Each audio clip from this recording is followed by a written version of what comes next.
Tiempo, en realidad, para hablar de esto.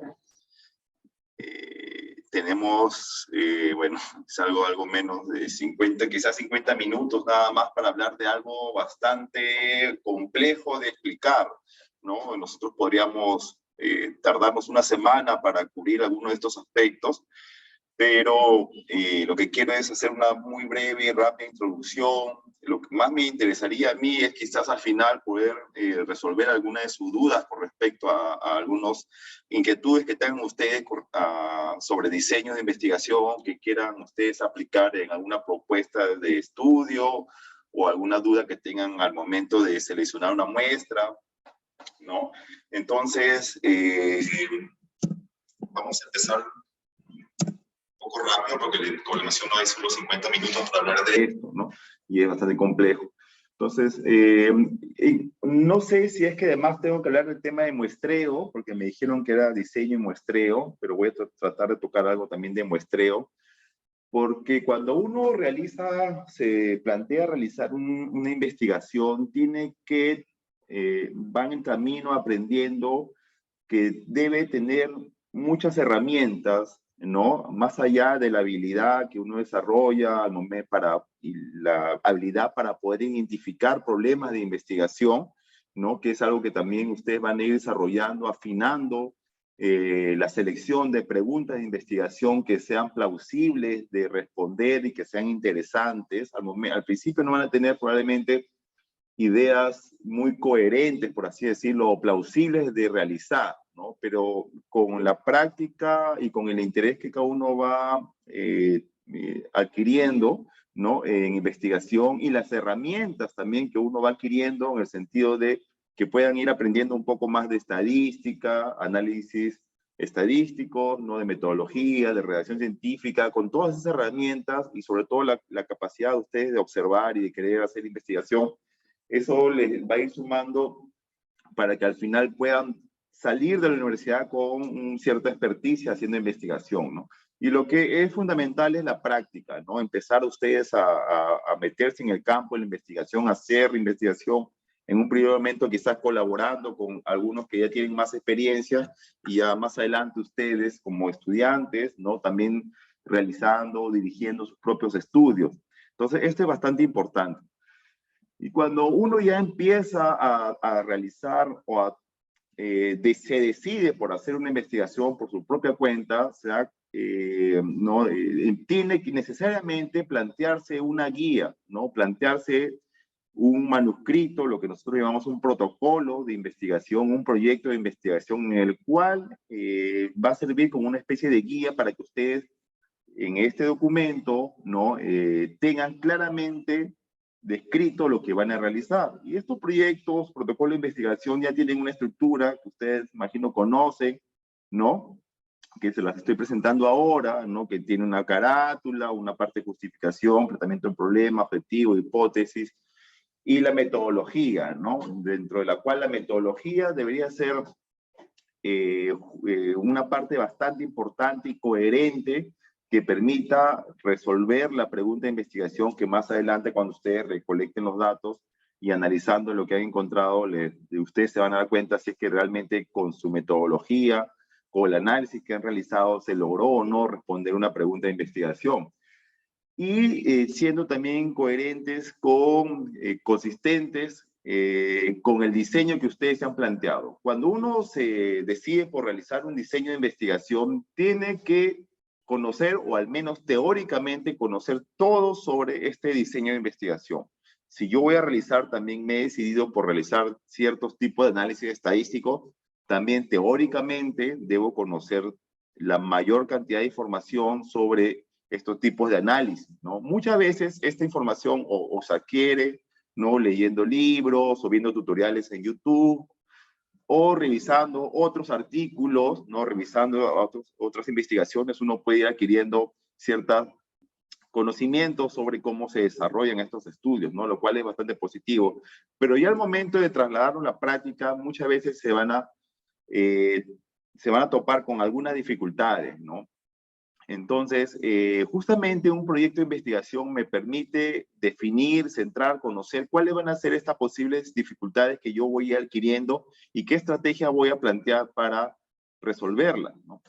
Y cuando yo encuentro una pregunta de investigación, el paso siguiente que sucede es cómo voy a hacer esta medición, cómo voy a resolver esta pregunta de investigación. Y aquí tengo que decidirme por un diseño de estudio, ¿no? Que en primera instancia, como les menciono, me permita a mí responder esta pregunta de investigación, sea un diseño de investigación que yo conozca, ¿no? O que en base a la teoría o consultas, consejos que he recibido, yo pueda decidirme por aplicar este diseño de investigación o diseño de estudio, ¿no? Muy bien. Y bueno, vamos a hablar básicamente de estudios en humanos, ¿no? O que involucran a personas, a seres humanos, ¿no? Entonces, cuando yo ya tengo definida una población de estudio, ¿no? También tengo que conocer a esta población, ¿no? Cuáles son sus características, comportamientos, cómo están distribuidas, y si me es fácil a mí acceder a ellas o no. Muchas veces, como ustedes saben, esta población, bueno, puede ser una población que yo pueda acceder a través de ella mediante encuestas, y otra vez mediante revisión de historias clínicas. O sea, la obtención de las muestras puede ser de manera directa o indirecta, ¿no? Indirectamente a través de historias clínicas, a través de bases de datos, ¿no? De estudios secundarios, ¿no? Existen diversas formas en las cuales ustedes pueden obtener información para analizar y tratar de responder una pregunta de investigación, ¿no? En los últimos años yo veo que se utiliza más la fuente secundaria, ¿no? Lo que son datos, por ejemplo, del INEI, ¿no? Datos del ENAJO, del ENDES. Existen muchos estudiantes que recurren a estas fuentes porque es accesible, ¿no? Y bueno, toma menos tiempo probablemente hacer esos estudios, tratando de responder o analizando estos datos para hacer un trabajo de investigación que muchas veces accediendo directamente a la población de estudio. Entonces, tienen que definir bien cómo van a ustedes acceder a esta población de estudio, pero que está muy ligado a la pregunta de investigación que ustedes van a responder, ¿no? Entonces, bueno, esta es la estructura, por así decirlo, de un proyecto de investigación. Ya saben que ustedes tienen una parte en la cual en la metodología, van a describir el tipo de investigación, el diseño, ¿no? La definición de población de objetivo de estudio, ¿no? Y aquí hay algo bastante importante que ustedes tienen que empezar a definir, que son los criterios de selección de la población de estudio. Estamos hablando de una población, pueden ser humanos, no pueden ser historias clínicas, o pueden ser base de datos secundarias, ¿no? Pero tiene que estar muy claro cuáles van a ser, identificar a su población de estudio, y lo otro es definir claramente estos criterios de selección, que son de inclusión o exclusión, que le van a permitir a ustedes, que le van a permitir controlar, empezar a controlar algunos futuros sesgos que pueden, cuando hablamos de sesgos, vamos a llamarlo de alguna manera, algunos tipos, inducir en el estudio algunos tipos de errores que más adelante puedan afectar su resultado, ¿no? Por ejemplo, nosotros hicimos un estudio hace poco para conocer cuáles eran los factores que estaban asociados al distanciamiento social. Ustedes saben, cuando hubo esto de la pandemia, cuando recién estaba iniciando, se proponía mucho el distanciamiento social, que mejor llamado como distanciamiento físico, en los cuales se planteaba que una persona debería guardar de 1,5 metros a 2 metros de distancia de otra, ¿no? Para evitar contagiarse, ¿no? Entonces nosotros queríamos saber qué características estaban asociadas a que una persona cumpla o no con este distanciamiento físico. Y uno de nuestros criterios de exclusión, hicimos una encuesta poblacional dirigida a un grupo de personas de una población en una región que fue Huánuco. Entonces, cuando se eligió estos criterios de selección, ¿no? Nosotros consideramos pertinente excluir al personal de salud. O sea, si era enfermera, si era un médico o estudiante de medicina de una ciencia de salud, consideramos excluirlo. ¿Y esto por qué? Porque si era un personal de salud, lo más probable es que por su propio trabajo, de cierta manera, les sea más difícil guardar una distancia, o sea, guardar una no poder cumplir un distanciamiento físico. Necesariamente un personal de salud, un enfermero, un médico que trabaja en un hospital, tiene que acercarse a un paciente, tiene que examinarlo, ¿no? Entonces va a ser más difícil para ellos cumplir esta práctica, ¿no?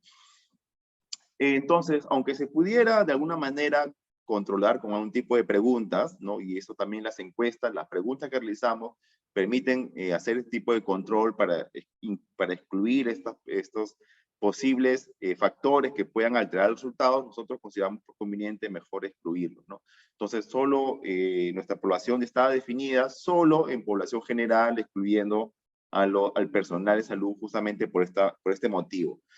Y esto tiene que estar claro, ustedes deben conocer y explicar, saber justificar muy bien por qué están excluyendo o incluyendo a su población, y de esta manera ustedes van a poder explicar mejor sus resultados al final, ¿no? Entonces, de igual manera, ¿no? Hay estudios, por ejemplo, que se realizan dentro de las universidades, ¿no? Y, por ejemplo, cuando se quiere evaluar algún tipo de medición con respecto a rendimiento académico, ¿no? Hay que tener en cuenta algunas consideraciones como, por ejemplo, evaluar si se van a excluir o no a estudiantes que hayan repetido o no algunos cursos, ¿no? Entonces, lo importante aquí es que ustedes puedan garantizar que la población que ustedes están estudiando sea lo más posiblemente homogénea, ¿no? Que no hayan diferencias marcadas dentro de ellas o características, ¿no? Que puedan alterar más adelante su medición.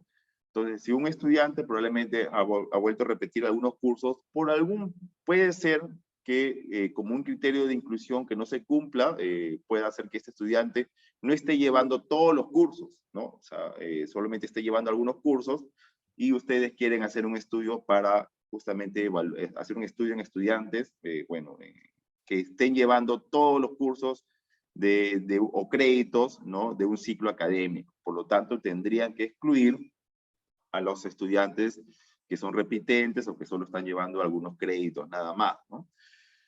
Pero esto tiene que estar muy claramente justificado, ¿no? Entonces, aquí ustedes ya empiezan a hacer filtros, ¿no? Para que sus resultados, ¿no?, se ajusten se ajusten de la mejor manera, ¿no? A la realidad que ustedes quieran medir. Pero tienen, como menciono, saber explicarlo, ¿no?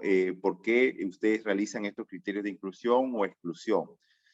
Muy bien, ahora tiene que circunscribir también muy bien en el espacio-tiempo las mediciones que van a realizar, ¿no? Y recuerden que, de acuerdo, existe también un sesgo de temporalidad, ¿no? Por ejemplo, estos estudios que se realizan para medir, ¿no?, la ansiedad o el estrés en estudiantes de medicina. Claramente, si ustedes aplican una encuesta para medir estrés o ansiedad al momento, al inicio de un ciclo académico, es muy probable que los estudiantes no lo tengan, pero conforme va pasando el tiempo, ¿no? Es decir, si es que los estudiantes están más cerca a un evento estresante, como pueden ser exámenes finales, parciales, es más probable que la carga de ansiedad, estrés sea mayor, ¿no? Justo en ese periodo de tiempo, y eso también afecte sus resultados, ¿no? Puede ser afectarlos en el sentido de que se encuentre una mayor prevalencia, una mayor probabilidad de que los estudiantes mantengan este tipo de estrés. Y si ustedes deciden por algún motivo aplicarlo en este periodo de tiempo, tienen que explicarlo, ¿no? Tienen que mencionar justamente que es muy probable que la prevalencia de ansiedad o estrés, lo que hayan querido medir, sea alta justamente por estos factores temporales donde estaban expuestos a ciertos factores estresantes, ¿no? Entonces aquí ustedes se dan cuenta cómo la definición de la población de estudio es bastante importante. Tienen que empezar a circunscribir muy bien, conocer las características de su población de estudio, delimitarla, conociendo su criterio de inclusión y exclusión. Ahora recordemos que son mutuamente excluyentes, ¿no? Si ustedes incluyen hombres o solo mujeres, se sobreentiende que se excluyen a los hombres, ¿no? Entonces, desde esta primera selección de la población de ustedes ya pueden empezar a filtrar y tratar de controlar algunos aspectos que más adelante, cuando hagan sus análisis, ¿no? Les pueda generar ciertos sesgos, ¿no? En los resultados. Ahora, Una vez que ustedes ya han descrito muy bien esta población de estudio, ¿no? Con sus características, criterios de inclusión y exclusión, ¿no? Un criterio de exclusión bastante frecuente son los menores de edad, ¿no? Por ejemplo, muchas veces los estudios se prefieren por factibilidad y por cuestiones éticas aplicar en mayores de edad, ¿no? De 18 para más años, ¿no? Entonces, cuando ustedes vayan a seleccionar su muestra, ¿no? Tienen que hacerlo en base a estas características de la población. Una pregunta bastante frecuente es al momento de hacer un diseño muestral, es justamente cuánta muestra necesito, ¿no? Y muchas veces responder esta pregunta de cuánta muestra yo necesito es lo más fácil que pueda existir, porque en la actualidad hay programas estadísticos que me ayudan, bastante amigables, que me ayudan a calcular el tamaño de la muestra, ¿no? Pero tengo que conocer algunos parámetros que vamos a ver más adelante. Y quizás lo más difícil de realizar, si yo ya tengo un número de muestra que el programa estadístico me lo ha arrojado, lo más complicado es establecer cómo yo voy a seleccionar a esta muestra. Ahora, si es que mi estudio es probabilístico. Muy bien, ¿no? Ahora, los análisis estadísticos guardan mucha relación también con cómo yo he seleccionado a mi muestra. Más adelante, probablemente cuando vean temas de análisis estadístico, se van a dar cuenta que si tu muestra ha sido seleccionada aleatoriamente, ¿no? Específicamente hay pruebas estadísticas para estas pruebas seleccionadas de forma aleatoria, ¿no?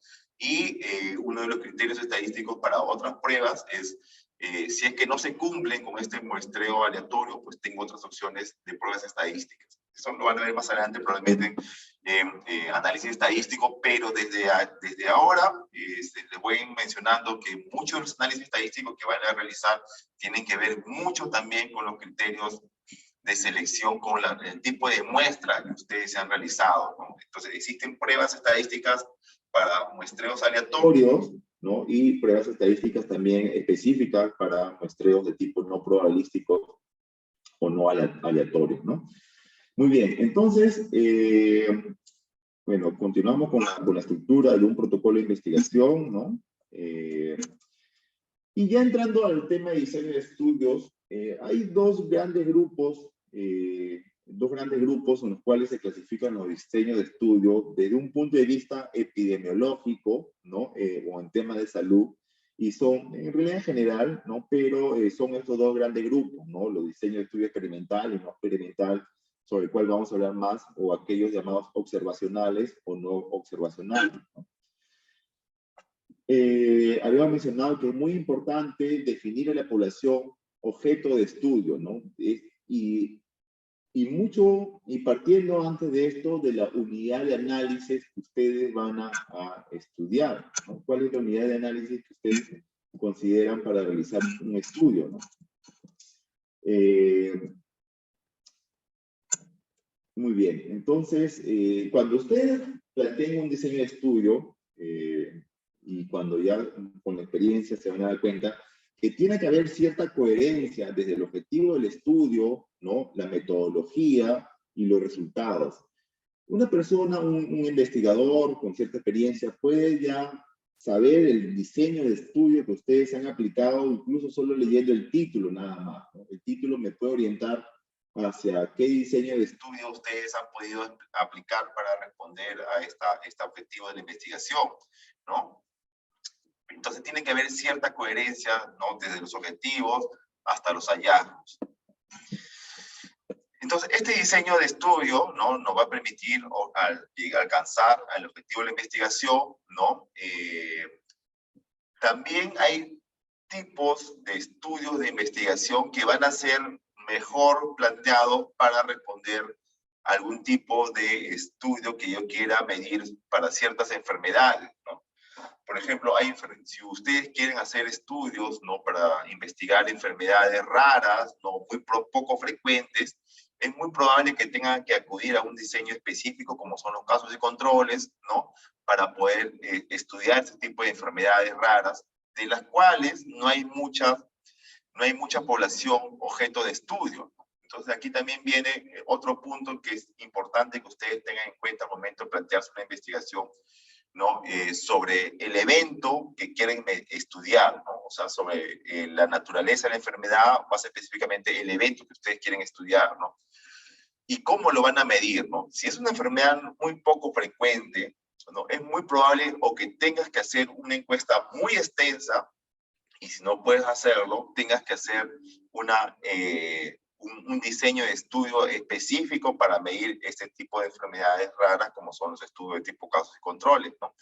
Y en base a eso, y esto va a estar muy ligado a la disponibilidad que ustedes tengan de tiempo, de dinero y recursos. Claramente los estudiantes de medicina no tienen mucha ni disponibilidad de tiempo, ni de dinero, ni de recursos humanos, ¿no? Entonces tienen que ustedes aplicar mucho de su creatividad para poder salvar estas limitaciones, ¿no? De recursos de tiempo, ¿no? Entonces, no tienen mucho tiempo para aplicar una encuesta que le va a demandar un mes, o hacer un seguimiento de pacientes que le va a demandar un año o más, ¿no? Que se podría hacer, ¿no? No estoy diciendo que no, pero muchas veces las investigaciones que ustedes realizan, ¿no? Tienen un corto muy cerrado de tiempo para tratar de mostrar resultados, ¿no? O sea, cuando hablamos de tratar de hacer una investigación para que saque su tesis, o hacer una investigación para que lo presente en un evento científico, un congreso, una jornada, ¿no? Se realizan en muy corto periodo de tiempo, generalmente 3 meses, 4 meses a lo máximo, ¿no? Y claramente el dinero tampoco, ¿no?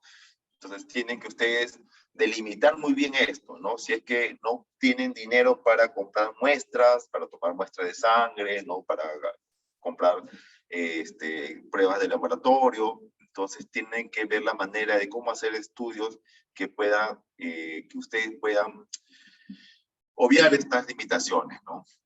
Lo otro que tengo que tener en cuenta yo al momento de al plantearme el diseño de estudio es la confiabilidad y validez, ¿no? Que están muy ligadas a aspectos técnicos, estadísticos, ¿no? Y sobre todo, que cuando yo muestre mi investigación, la otra persona, ustedes recuerden que siempre que hagan una investigación tienen que estar disponibles y someterse a la crítica, ¿no? Ustedes hacen una investigación para que otra persona lo vea, lo lea, para que ustedes lo puedan sustentar, replicar a otras personas, ¿no? Y de todas maneras siempre van a recibir críticas, ¿no? Entonces, la mejor manera de afrontar estas críticas es que uno mismo pueda conocer todas las limitaciones y que uno mismo pueda conocer las limitaciones con respecto a lo que no he podido realizar en mi estudio, ¿no? Entonces, ahora, hay estudios desde los más sencillos hasta los más complejos, ¿no? Ahora, ustedes pueden empezar por donde les plazca, ¿no? Haciendo o participando en estudios muy sencillos, como también participando de estudios más elaborados, ¿no? Pero va a depender también del grupo con el que trabajen, ¿no? Muy bien, entonces, cuando uno muestra sus resultados ya a la comunidad científica, académica, lo que van a evaluar ellos justamente son estas características de confiabilidad y validez, ¿no? Y esto, para también llegar a medir esto, hay un principio de replicabilidad, ¿no? Entonces, si ustedes hacen una investigación, otro investigador tiene que, aplicando la misma metodología que ustedes han realizado, debería volver a encontrar los mismos hallazgos, ¿no? Entonces, sobre esto tendríamos mucho que explicar, ¿no? El concepto de replicabilidad de un estudio es fundamental, ¿no? Y hay muchas veces que uno se da estudios donde algún investigador se ha percatado que justamente los datos eran falsos o inventados, porque al momento de replicar el estudio no llegó a a las mismas conclusiones que los autores planteaban en su metodología, ¿no? Y la ciencia se basa mucho también en la confianza que que uno pone sobre los resultados de las investigaciones que uno realiza. Muy bien, entonces siempre hay que tener, bueno, que los datos sean confiables, ¿no? Y esto va a depender mucho de la metodología, los análisis estadísticos, los criterios de inclusión, selección que ustedes hayan aplicado y las características propias también de las variables y la población que ustedes están estudiando, ¿no? Lo ideal sería llegar a este punto, ¿no? Donde nuestras mediciones sean válidas y confiables, ¿no? Cada punto azul que ustedes ven en esta figura es un estudio, ¿no? Y si yo vuelvo a replicar el estudio varias veces, ¿no? Debería aproximarme, ¿no? Que varios estudios deberían aproximarse a conseguir el mismo resultado, ¿no? Si no sucede así, es muy probable que el estudio no sea válido, ¿no? O confiable, ¿no? Entonces, hay que tener en cuenta estas características de replicabilidad también de los estudios, ¿no? Y que, como le menciono, puede ser detectable si es que al momento de replicarlo no llego a los mismos resultados, ¿no? Entonces, puedo estar haber cometido algún tipo de error desde la concepción del estudio que me genere estos errores, ¿no? Y así hay una infinidad de errores que ustedes van a poder encontrar al momento de realizar un estudio, ¿no? Muchos de ellos lo pueden controlar, ¿no? Muchos de ellos, desde los criterios de selección, ustedes pueden evitar cometer estos errores, ¿no? Entonces, pero hay veces que escapan a las habilidades del investigador controlar estos errores, ¿no? El hecho de, por ejemplo, perder sujetos, ¿no? Perder personas que una encuesta es muy frecuente, ¿no? Muchas veces, o realizar encuestas donde la mayoría de la población, si no es considerado aplicar mediciones, no he tratado de controlar muchos aspectos al realizar la medición. Es probable, por ejemplo, que las encuestas, muchas de ellas estén incompletas, ¿no? Estudios que hacen seguimientos a pacientes, muchas veces se dan cuenta que los pacientes abandonan, se pierden de este seguimiento. Cuando ustedes revisan historias clínicas, también es muy común, ¿no? Que encuentren datos incompletos, ¿no? Letras que no son legibles, pruebas diagnósticas que no están completas, ¿no? Entonces, pueden encontrar estos tipos de limitaciones, entonces tienen que, en base a sus criterios de inclusión y exclusión, tratar de controlarlas, ¿no? Como les mencionaba, ¿no? Muchos de estos errores o sesgos que se generan en las investigaciones también nacen de los instrumentos, ¿no? Entonces, muchas veces cuando ustedes aplican un instrumento para medir algún tipo de evento, deben garantizar, confiar, conocer muy bien el instrumento. Si no lo conocen o no se ha utilizado previamente un contexto en el cual si ustedes quieren hacer el estudio, necesariamente tienen que hacer una validación, ¿no? Que es un diseño de estudio específico también, ¿no? Los diseños de validación, los estudios para validar instrumentos, no son un diseño de investigación que se conocen como estudios psicométricos, ¿no? Que también son muy importantes realizar, ¿no? Estudios para validar instrumentos y que son necesarios, pero que tienen una metodología también muy específica, ¿no? Ustedes pueden crear un instrumento, un tipo de test, una encuesta, para tratar de medir un evento, pero tienen que previamente validarlo considerando estos diseños de validación de instrumentos, ¿no? Que es bastante complejo también, ¿no? Pero si están interesados, hay mucha información en internet para que los ayude a realizarlo. Entonces, dentro de esta clasificación de estudios observacionales, ¿no? Hay que tener en cuenta algunos aspectos, ¿no? Muchas de estas definiciones o clasificaciones, mejor dicho, estas clasificaciones de estudio, pueden variar de autor a autor, ¿no? O de libro a libro, ¿no? Pueden tener algunas variaciones, ¿no? Si ustedes revisan un libro de metodología de investigación, ¿no? Hay varios, o un libro de epidemiología, ¿no? En los cuales se mencionan los diseños de investigación en humanos, ¿no? Pueden encontrar ciertas variaciones específicas, ¿no? Pero no tanto así en el sentido de los grandes grupos que son observacionales y experimentales, ¿no? Una de estas variaciones clásicas es con respecto a la temporalidad del estudio, ¿no? Ustedes van a encontrar, algunos autores consideran algunos diseños como analíticos y otros no. Entonces, dentro de estos estudios observacionales, por ejemplo, los estudios descriptivos pueden ser estudios de casos, estudios ecológicos, dentro de los analíticos, estudios no controlados o controlados, ¿no? Dentro de estos no controlados, dentro de estos estudios no controlados, en los estudios analíticos, pueden encajar muy bien los estudios transversales, ¿no?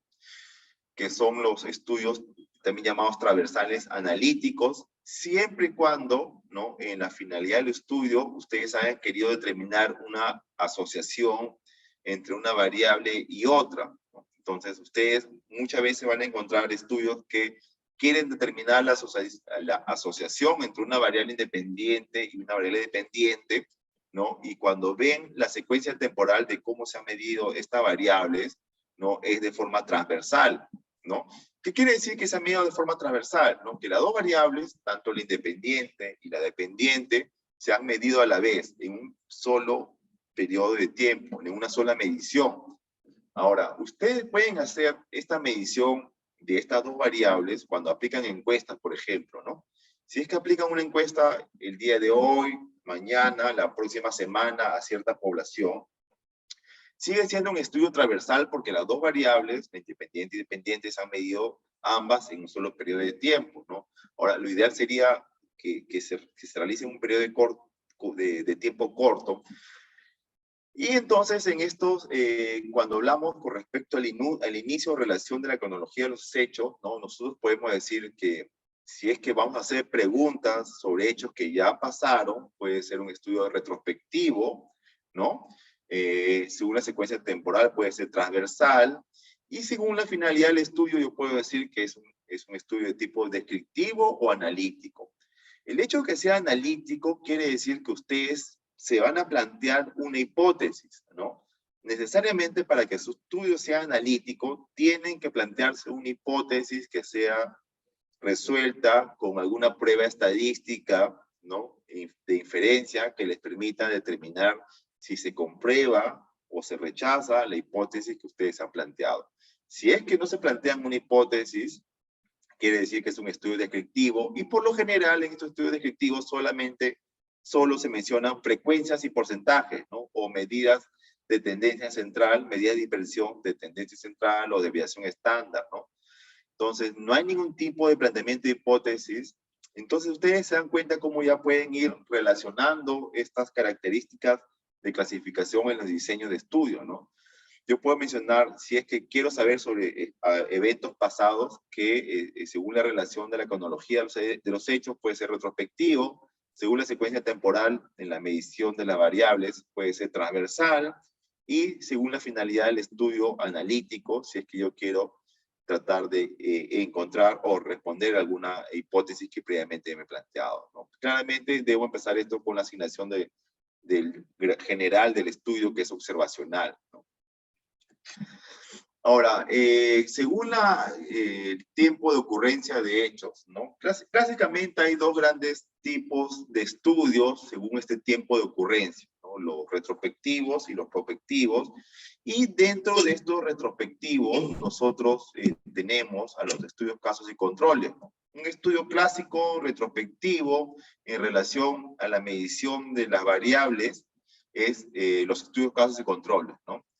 En los cuales, como le menciona acá, es un estudio que utiliza información que tenía antes de la planificación del estudio con fines ajenos al trabajo de investigación que se pretende realizar, ¿no? Todos los diseños de investigación, así como los análisis estadísticos, tienen ventajas y desventajas. Ustedes tienen que conocerlos muy bien y interiorizarlos con respecto a los análisis que han aplicado y a los datos que han encontrado, ¿no? Ventajas de los estudios retrospectivos, que como ya estoy mencionando, pueden ser el estudio clásico, un estudio de casos y controles, ¿no? O un estudio en el cual se aplica una encuesta para saber, conocer sobre eventos pasados. Empezando por las ventajas, es que son relativamente económicos, ¿no? No demandan mucho tiempo y a veces también no demandan muchos gastos, ¿no? Se pueden ejecutar rápidamente, ¿no? Los estudios de tipo casos y controles se utilizan mucho para, en historias clínicas, ¿no? No existe riesgo para los sujetos ni para los investigadores, ¿no? Por lo general son o bien encuestas o son bien revisión de fuentes de datos secundarias, ¿no? Por lo general no hay un contacto directo con los, o que pueda una intervención directa con la población, ¿no? Las desventajas son que depende que los sujetos aporten información sobre historia clínica o pasada, ¿no? Si voy a aplicar una encuesta, existe este sesgo de memoria, ¿no? Si es que mi encuesta también va a indagar sobre eventos, hechos que ocurrieron mucho tiempo atrás y una persona no puede recordar con mucha facilidad y puede omitir información importante, ¿no? O incluso si es que yo hago preguntas, ¿no? Que probablemente puedan vulnerar la intimidad de las personas, también puedo generar un tipo de sesgo de respuesta al momento de que la persona no quiera responder estas preguntas, ¿no?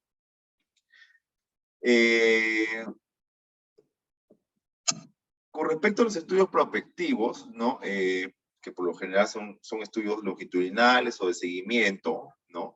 La información que se va a obtener ya está establecida por el investigador, ¿no? En general, uno como investigador ya define cómo va a medir las variables. En los estudios, vamos a verlo aquí, en los estudios de tipo casos y controles, lo importante de un estudio de tipo casos y controles, cuando uno realiza un diseño de este tipo, es que parte identificando la variable dependiente, ya tiene determinada el evento o la variable de desenlace que uno va a medir, define cuáles son los casos, o sea, las personas que tienen la enfermedad, ¿no? Y quiénes no la tienen, y retrospectivamente van a investigar, o sea, hacia el pasado, ¿no?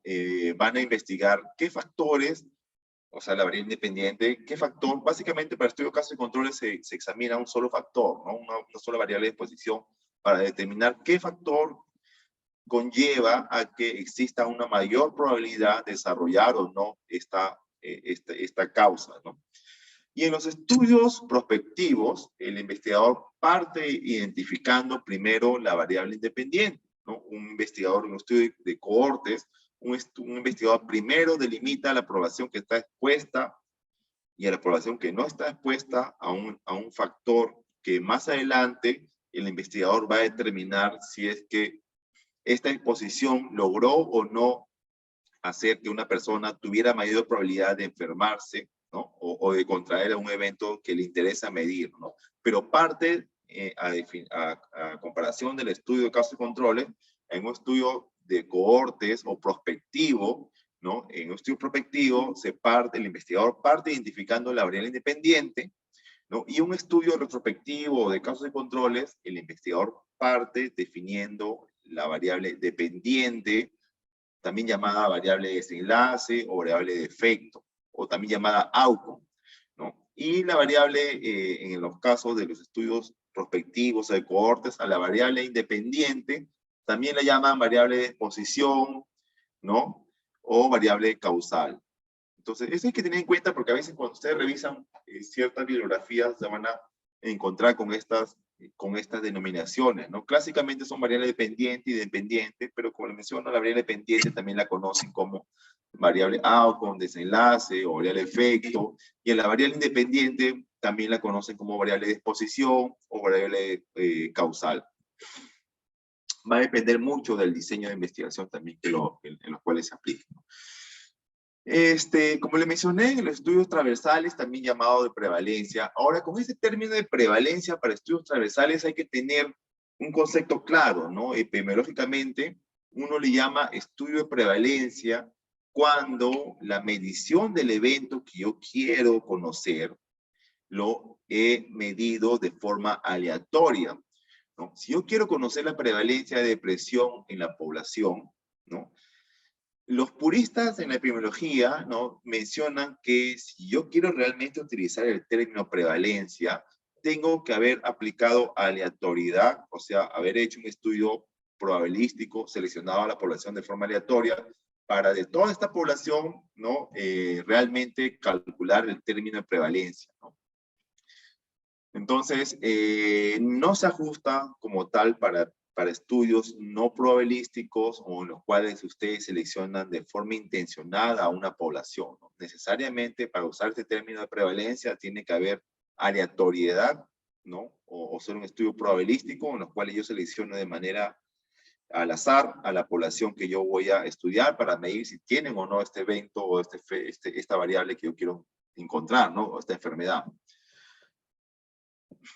Muy bien, entonces, como les mencioné, en un estudio transversal, y si es que es analítico, tanto la variable independiente y dependiente se miden en un solo momento. Entonces, ustedes pueden hacer encuestas, ¿no?, incluyendo en esta encuesta una pregunta que ustedes consideren que es la variable independiente, y otra pregunta o conjunto de preguntas que ustedes consideren que es la variable dependiente, ¿no? Aplico la encuesta y en un solo momento estoy midiendo ambas variables, la independiente y dependiente, ¿no?, en un conjunto de personas, y de esta manera mi estudio transversal, si es que me planteo una hipótesis, también puede ser analítico, ¿no? Ahora, con los estudios descriptivos, básicamente, como menciona acá,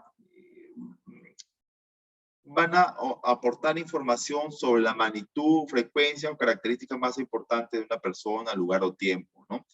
Por lo general, como le menciono, muestran frecuencia, porcentaje, ¿no? Algún tipo de medida de dispersión como mediana, media de dispersión, ¿no? Pero ustedes no van a encontrar aquí algún tipo de prueba estadística para buscar una asociación o factores asociados, ¿no? Simplemente es una descripción muy general de la población de estudio. Pueden aplicar técnicas de muestreo, sí, ¿no? Que sería el ideal. Un estudio siempre va a ser más complejo, va a medir mejor cierto evento, si es que ustedes aplican este principio de aleatoriedad, ¿no? De que seleccionen de forma aleatoria a su población de estudio. Entonces, como lo menciono, ¿no? Un estudio analítico va a tratar de plantearse una situación donde busque determinar una relación causal o no entre dos variables, ¿no? Clásicamente, que ustedes tienen que identificar la variable independiente y dependiente, ¿no? Entonces van a determinar una causa-efecto, ¿no? Ahora, causa a efecto, si ustedes se ponen a analizar esto, básicamente son estudios de cohortes, ¿no? O del efecto a la causa para estudios retrospectivos, ¿no? O de causas y controles, ¿no? Es lo que le mencionaba, ¿no? En un estudio de cohortes, que es un estudio longitudinal prospectivo, ustedes van a partir, ¿no? de la exposición del factor causal, ¿no? En dos grupos, básicamente de expuestos y no expuestos, y luego de un periodo de tiempo, determinar si es que tiene o no cierto efecto, o se muestran algunos de los efectos que yo quiero determinar, ¿no? Encontrar. Básicamente probabilidades, ¿no? En los estudios de cohortes también se menciona que epidemiológicamente que permiten calcular incidencia, ¿no? También se le conoce estudio de incidencia a los estudios de cohortes, porque me va a permitir medir, ¿no? la frecuencia en la cual un evento puede ir transcurriendo en un periodo de tiempo, ¿no? O apareciendo en un periodo de tiempo. Por ejemplo, en estudio de relación entre el uso de anticonceptivos orales y cáncer de cuello uterino, ¿no? Para este estudio, para determinar si existe esta relación entre el uso de anticonceptivos orales y que vendría a ser la variable independiente, y el cáncer de cuello uterino, que vendría a ser la variable dependiente, ustedes tienen que siempre aprender a identificar muy claramente esto, ¿no? De manera inmediata, ¿cuál es tu variable independiente y cuál es la dependiente, ¿no? Y plantearlas siempre en ese orden, ¿no? Primero el independiente o de exposición, ¿no? Y luego la variable outcome o desenlace o dependiente, que en este caso es el cáncer de cuello uterino. Hacer un estudio de cohortes, el investigador empieza seleccionando, ¿no? El grupo de expuestos, que son para este estudio, mujeres que usan anticonceptivos orales, y el investigador inteligentemente ha formado ciertos grupos para medir en cuál de estos periodos de tiempo existe mayor riesgo, o sea, la magnitud del evento que yo quiero encontrar, ¿no? Para saber si es que una persona que utiliza menos de un año, de 1 a 4 años o más de 4 años, tiene el riesgo o no de tener cáncer de cuello uterino, comparados con aquellos que no usan estos anticonceptivos orales o que usan algún tipo de anticonceptivo que no sea oral, ¿no? Entonces, por lo general, ahora también siendo estrictos en los diseños de estas investigaciones, demandan mucho tiempo de seguimiento, ¿no? Entonces, algunas teorías dicen que mínimamente tienen que haber más de 3 años para que realmente considere un estudio de cohortes, ¿no? Para que pueda yo o encontrar o garantizar que estos efectos son plausibles dentro de esta población, ¿no?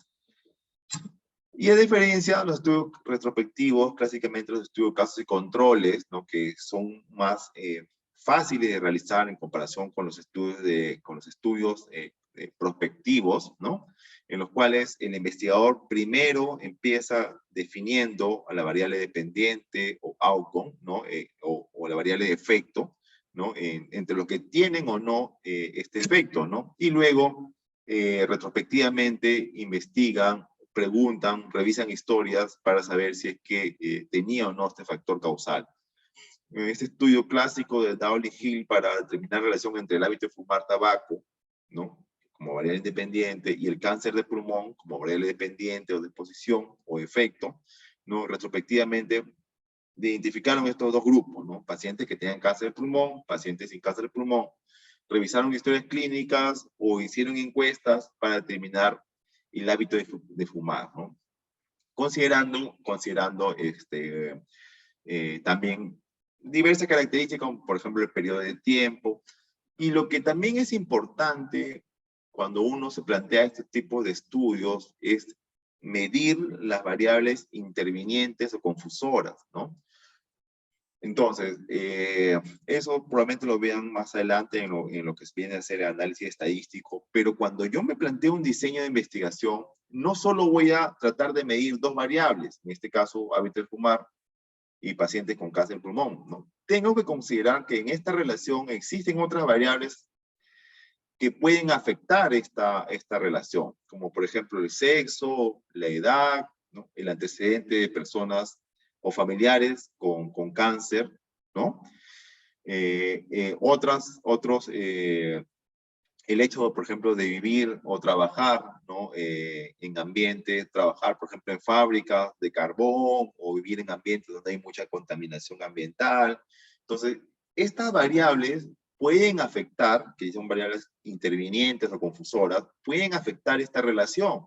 Entonces, cuando yo me planteo este tipo de estudios, ¿no?, tengo que no solo medir estas dos variables, ¿no? Es importante que yo considere otras variables que ya estadísticamente me van a permitir controlar mediante análisis multivariados, ¿no?, para ajustar, lo que llamamos ajustar el efecto, ¿no? Primero vemos si es que existe esta asociación entre estas dos variables, el hábito de fumar y el cáncer de pulmón, y luego hacemos análisis estadísticos más complejos, incluyendo las otras variables intervinientes, edad, sexo, puede ser como mencionaba, ¿no?, el antecedente de familiar con cáncer o el tiempo o el tipo de trabajo que uno tiene, para ver si es que incluyendo estas variables el efecto de asociación se mantiene o no. Esto es muy importante tenerlo en cuenta y pensarlo, medirlo, para incluirlo en tus estudios al momento de que ustedes se plantean un protocolo de investigación. Eso tiene que estar claramente, o sea, adelantarse a esto, ¿no? No esperar que cuando ya terminen de hacer el estudio, se les ocurra, ya no podrían, ¿no?, incluir, hacer nuevas mediciones, ¿no? Entonces, tienen que pensar en todo, ¿no? En tener muchas de estas herramientas de diseño de investigación, análisis, ¿no?, para justamente tratar de evitar controlar algunos sesgos, ¿no?, controlar algunas variables intervinientes que ustedes no hayan podido medir, ¿no? Y tratar de asegurar que el resultado que ustedes van a encontrar se ajuste o se acondicione lo más posible la realidad, ¿no? Muy bien.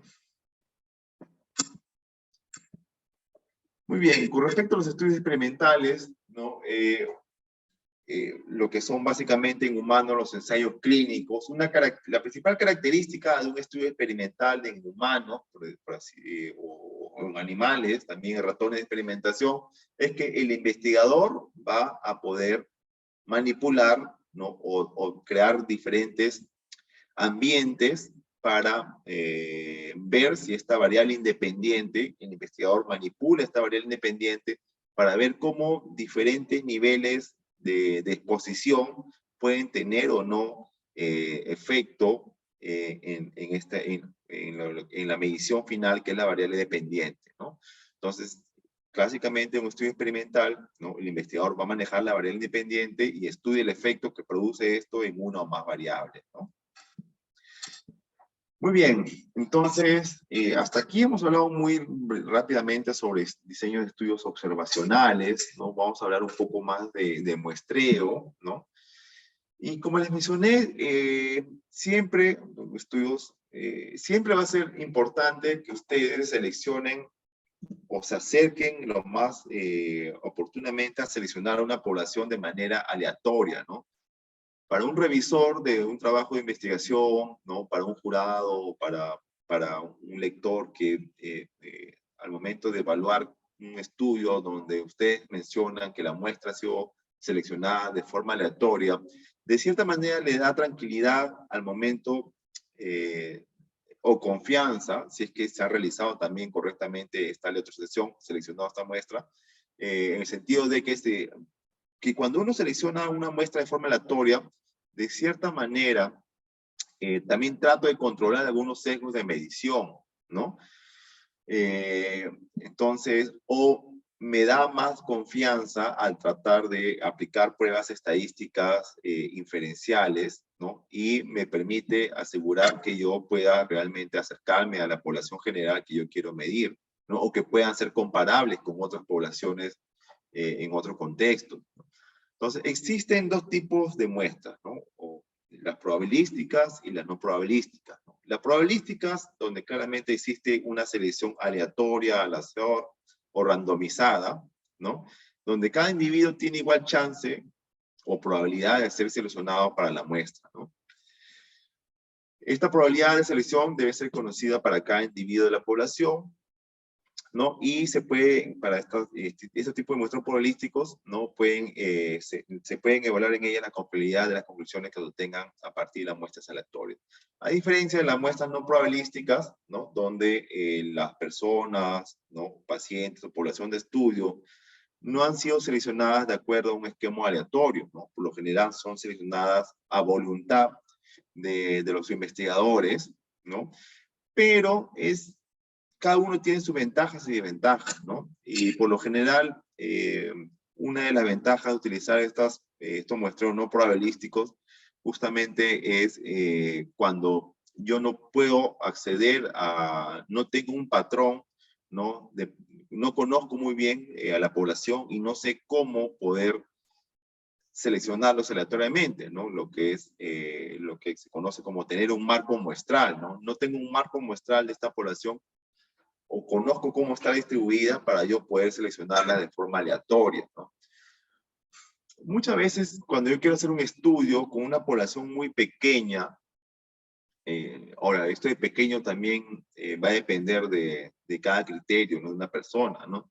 Pero por ejemplo, si yo tengo una población total de 300, un universo que yo quiero acceder para hacer un estudio de 360 personas, es más, y yo puedo realizarlo fácilmente en poco tiempo, ¿no? Es más probable, por ejemplo, encuestar a todas estas personas o hacer la medición a todas estas personas, ¿no? En lugar de hacer un muestreo para obtener una muestra muy pequeña, ¿no?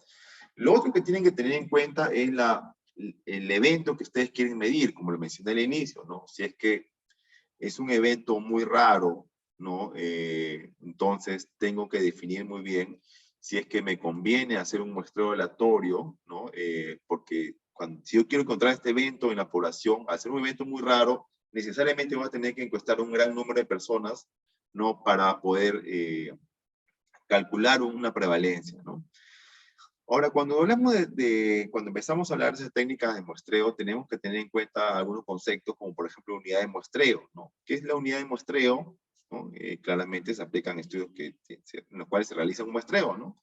Es la unidad seleccionada del marco muestral, ¿no? Es un elemento que permite llegar y seleccionar a la unidad de análisis. Ahora, la unidad de análisis también es muy importante que ustedes identifiquen bien para un estudio probabilístico como para un estudio no probabilístico, ¿no? Una unidad de análisis ustedes tienen que tenerlo muy en cuenta junto con la población de estudio, ¿no? Por así decirlo, incluso va a ser la primera definición que ustedes tienen de esta población de estudio que ustedes van a investigar, ¿no? A las cuales van a acceder, van a medir. Tienen que tener muy claro cuál va a ser su unidad de análisis, ¿no? Cuya definición es la de un sujeto u objeto el cual es motivo de investigación y al cual se le van a tomar mediciones, ¿no? Por ejemplo, hablemos de unidad de muestreo o un ejemplo de unidad de muestreo o unidad de análisis, ¿no? Si se desea conocer en qué medida las madres de una determinada comunidad cumplen o no con el calendario de vacunaciones de sus niños menores de 5 años, si es que yo hago un estudio probabilístico y me planteo algunas técnicas de muestreo, mi unidad de muestreo que yo tengo que conocer y mencionar en mi informe, en mi proyecto, es la unidad de muestreo pueden ser las viviendas, ¿no? De la comunidad que yo he seleccionado, ¿no?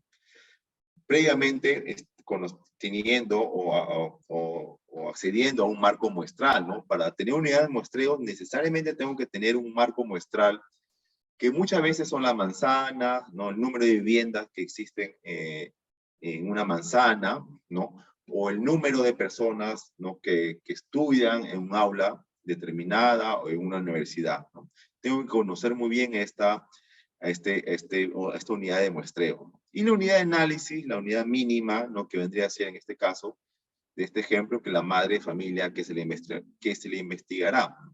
Ahora, muchas veces coincide, ¿no? Porque si es que yo voy a seleccionar una sola madre, ¿no? Por vivienda, entonces mi unidad de muestreo podría ser la madre que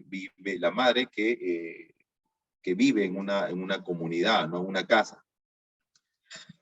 Muy bien. Y para pruebas no probabilísticas, ¿no? Los diseños, por lo general, muchas veces son seleccionados a conveniencia del investigador.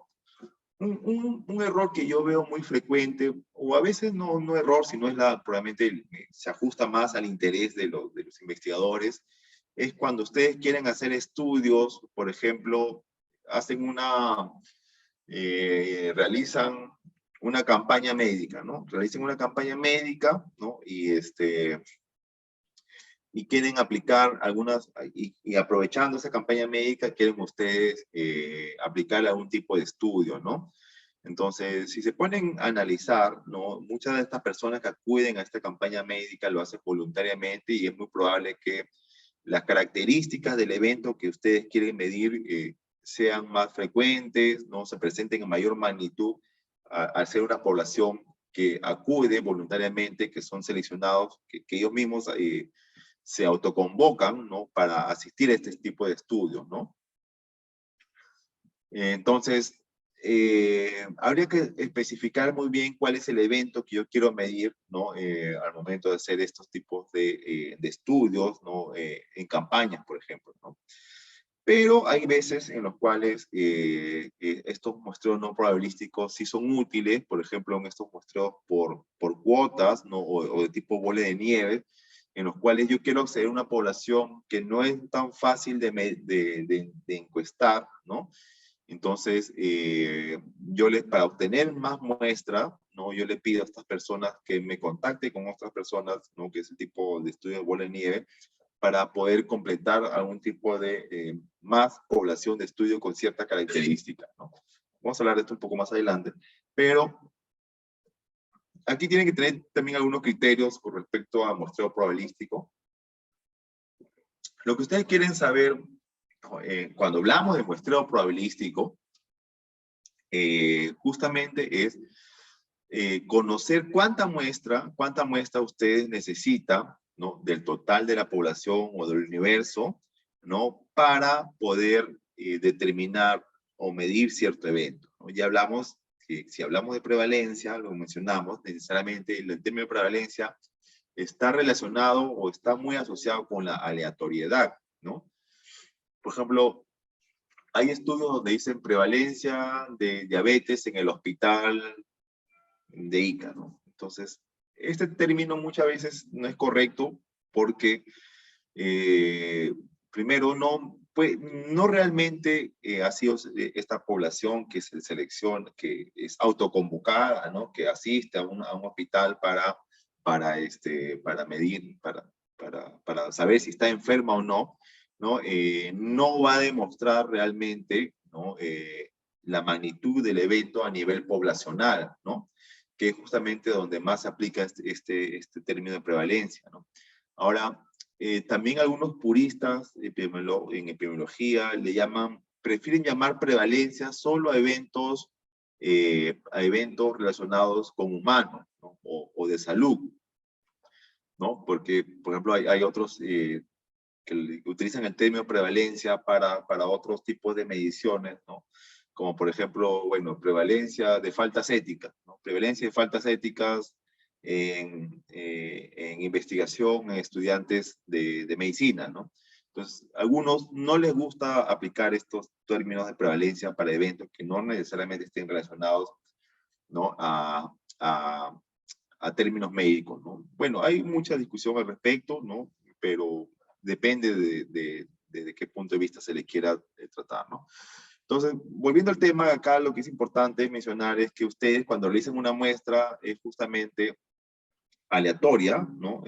Justamente para conocer, para seleccionar una población que pueda ser representativa de un universo más amplio, en este caso de la población, ¿no?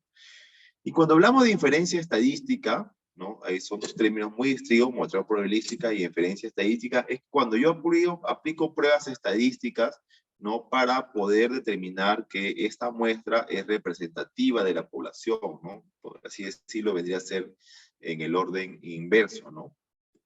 Muy bien. A unos principios básicos del muestreo probabilístico, ¿no? El propósito del muestreo probabilístico es obtener observaciones, ¿no? Que sean representativas de la población de interés, ¿no? Usando una parte de la misma, lo cual reducirá el costo y tiempo de investigación y permitirá obtener información más confiable, ¿no? Es importante tener en cuenta aquí que el uso inadecuado de un procedimiento de muestreo puede llevar a sesgos en la interpretación de resultados, ¿no? Por lo que es fundamental controlar los sesgos tanto en el procedimiento de selección, lo que mencionamos de los propios criterios de inclusión, ¿no? Y exclusión, ¿no? Para de esta manera alcanzar la máxima precisión en las mediciones. Hay algo, hablando un poco más de estadística, ¿no? Ustedes conocen esta distribución que está aquí, que es lo que se conoce comúnmente como la campana de Gauss, ¿no? O la distribución normal, esta curva, que si ustedes la pueden ver, tiene una distribución simétrica, ¿no? Si estuviera inclinada para un lado, esta curva sería una distribución asimétrica o no normal. A esta curva, cuando tiene esta distribución perfecta, tipo campana, también se le llama que tiene una distribución normal. Entonces, cuando ustedes hacen un estudio de tipo poblacional, ¿no? Muchas de las características de esta población a nivel estadístico tienen que tener características similares a la población general que ustedes están evaluando.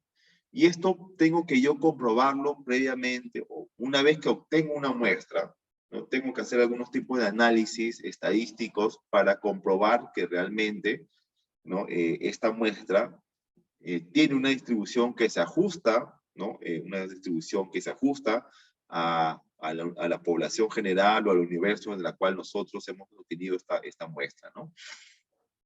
Entonces, para esto sirven hacer análisis previos, ¿no? Para comprobar si es que realmente mi población tiene una distribución que se ajusta o no a la población general de estudio.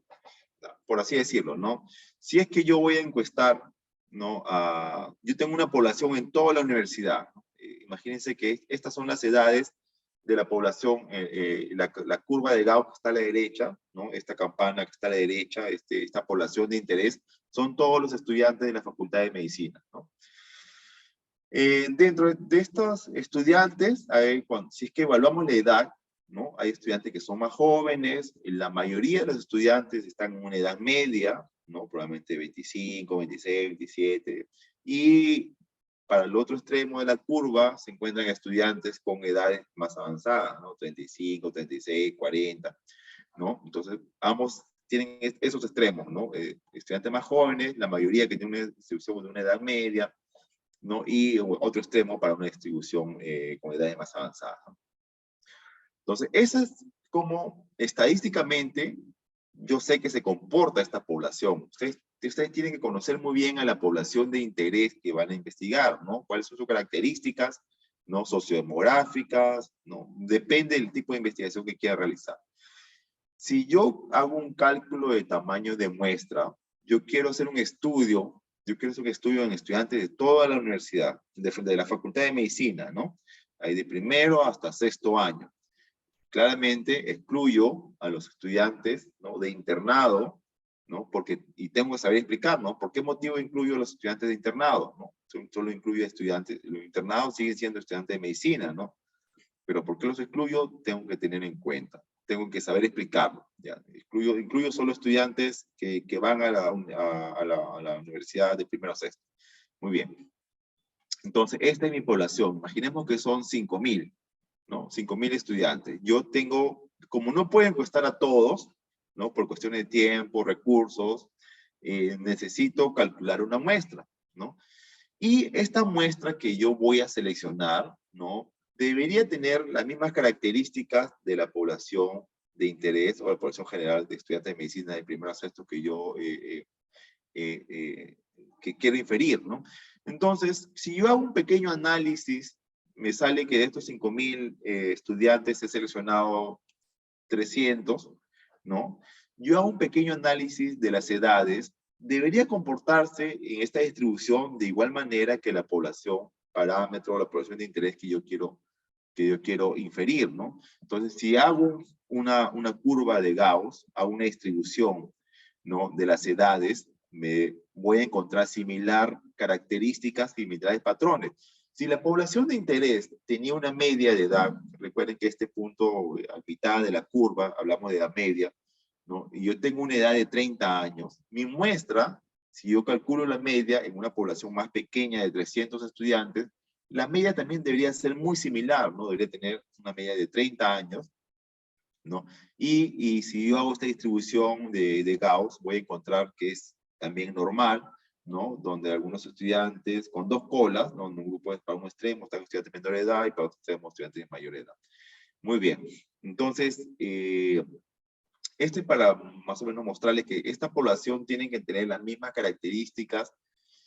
Entonces, si es que yo hago un análisis, ¿no? Si es que yo hago un análisis de mi muestra y veo, ¿no? Que no tiene una distribución que se asemeje a una distribución que yo espero encontrar a mi población general, ¿no? Entonces, probablemente esté cometiendo algunos errores, ¿no? Al momento de la selección de la muestra que no he sabido controlar o explicar, ¿no? Entonces, para esto existen diversos tipos de muestreo, ¿no? Muy bien, entonces, bueno, hay otros conceptos que yo les recomiendo por cuestiones de tiempo que profundicen más en estos términos que son los errores en los estudios, ¿no? Que están muy ligados al tipo de muestra, de cómo yo voy a seleccionar la muestra, que son los errores sistemáticos y los errores aleatorios, ¿no? Entonces, hay algunos tipos de error que tienen que ustedes diferenciar, ¿no? Que es el error aleatorio, que es el error sistemático, ¿no? El error aleatorio que está muchas veces, es inherente al muestreo que yo he realizado, que a veces no es fácil de controlar, ¿no? Y que surge como consecuencia de realizar el estudio con una muestra en lugar de a toda la población, ¿no? Puede que este muestreo ya tenga de por sí un error, que me presenten algunos patrones que no se ajustan a la población general que yo quiero estudiar, ¿no? Se puede cuantificar mediante el cálculo intervalo de confianza, ¿sí? Será mayor, como menciona acá, este error aleatorio será mayor si la muestra es más pequeña, ¿no? Este es otro concepto clásico en muestreo, ¿no? Que mientras más sea la muestra, ¿no? Más sea el tamaño de muestra que yo tenga, ¿no? Este error aleatorio va a ser menor, ¿no? Mientras mayor sea el tamaño de muestra que yo seleccione, va a ser mejor, ¿no? Pero muchas veces, por cuestiones de tiempo, recursos, no es posible seleccionar una gran cantidad de tamaño de muestra, ¿no? Lo otro que es también importante que ustedes tengan en cuenta es que tiene que ver de cierta manera con algunos aspectos éticos, ¿no? En el sentido de que yo, por tener mayor confianza estadística o tratar de controlar algunos errores estadísticos en mi estudio, no es justo que yo someta a un gran número de personas para tratar de controlar esto, ¿no? O sea, tengo que valerme de algunos criterios estadísticos, metodológicos, para que mi estudio también de cierta manera pueda ser éticamente factible, ¿no? Entonces, una crítica, por ejemplo, a esto es que si yo quiero hacer para tratar de controlar este sesgo, ¿no? Este error aleatorio, por ejemplo, hacer una encuesta muy amplia sin necesariamente haber hecho una muestra, ¿no? Entonces, yo podría, si son estudios, por ejemplo, en los cuales voy a hacer algún tipo de intervención para sacar muestras de sangre o hacer preguntas que puedan vulnerar la intimidad de las personas, tratar de exponer innecesariamente, ¿no?, a un gran número de personas, ¿no?, pudiendo encontrar lo mismo o aproximarme a encontrar lo mismo, muchas veces siguiendo un marco, un diseño muestral más preciso, más claro, ¿no? Entonces, si bien es cierto, el tamaño de muestra incrementa la precisión del estudio, ¿no? Tengo que tener en cuenta algunas consideraciones éticas, ¿no? Y también algunas consideraciones de recursos logísticos, ¿no? De tiempo, económicos, que muchas veces no voy a poder cumplir. Pero a mí me gusta mucho tener en cuenta, empezar con este criterio ético, ¿no? De que no es, por así decirlo, ético o incluso necesario someter a un gran número de personas para tratar de salvar este aspecto, ¿no?, de tamaño muestral, ¿no? Si yo puedo ajustarme realmente al tamaño de muestra que estadísticamente es suficiente para mostrar o tratar de responder una pregunta de investigación, es lo adecuado, ¿no? Ahora, hay estudios grandes, ¿no?, donde en unas, que son los llamados estudios multicéntricos o estudios que tienen varias preguntas, ¿no? Dentro de sí, o sea, hay estudios donde se van a realizar múltiples, o sea, encuestas donde de ellas se van a realizar múltiples estudios, ¿no? Donde sí necesariamente se tiene que hacer un cálculo de tamaño de muestra grande para poder tratar de responder a varias de estas preguntas de investigación. Muy bien, entonces, y el otro tipo de error, el error sistemático, ¿no?, que puede producirse durante el diseño del proyecto por errores en la selección de sujetos o recolección de la información, ¿no?, en los cuales no se puede cuantificar, ¿no?